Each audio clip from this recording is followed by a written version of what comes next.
How to fix Instagram loading slow. How to fix Instagram loading slow. Hi everyone, welcome back to our channel. This is Rose and I'll guide you to fix Instagram loading slow. Without further ado, let's get started. First of all, check your internet speed. You need to switch between Wi-Fi and mobile data and make sure that you restart your router if needed.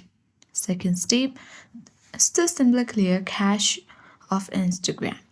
To do that, long press on Instagram app icon, select I button, navigate to Storage Uses and tap on Clear Cache. Once done, open Google Play Store or App Store. Now search for Instagram.